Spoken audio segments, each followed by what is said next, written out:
Nagpapaalala naman ang mga kongresista sa publiko na maging mapanuri at matalinong botante ngayong ramdam na ang election fever. Yan ay sa gitna na rin ng iba't ibang isyu na umusbong nitong katatapos lang na COC filing. Yan ang ulat ni Mela Las Moras.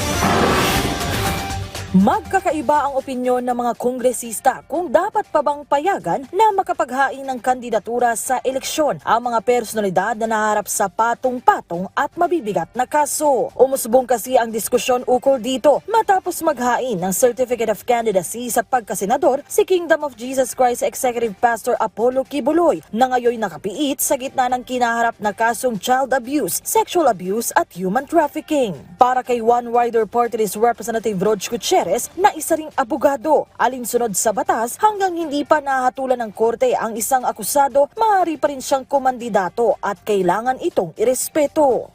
Despite the charges he's facing, he's still entitled to his civil and political rights. Wala naman pong provision of the Constitution or of law na pinagbabawal po, and definitely the COMELEC would be ministerial duty po nila yon to accept ng COC. Personal reaction ko na lang po is to urge our voters siguro to vote wisely.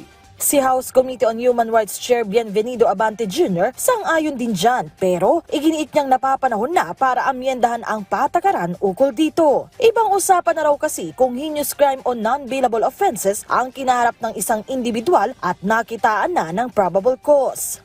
We'd look into it kasi nakalagay sa batas yung pag-final na not until the Supreme Court has made a final execution on that. Inaalala natin yung matindi yung kaso na pwede na sabihin natin na hindi na pwede tumakbo. Mga tinatawag natin mga non-bailable offenses. Kinakailangan na siguro na natin may dito.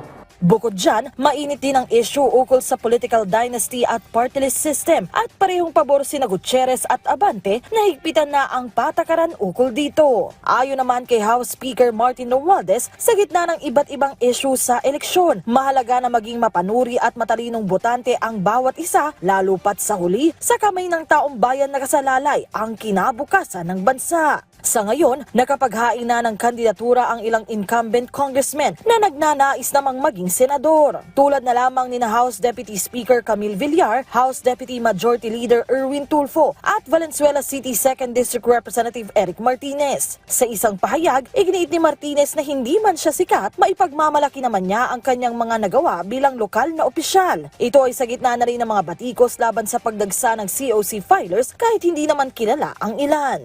Pagtitiyak ng mga mambabatas bagamat naka-session break ngayon ang Kongreso, patuloy nilang tututukan ang mahalagang usapin ngayon.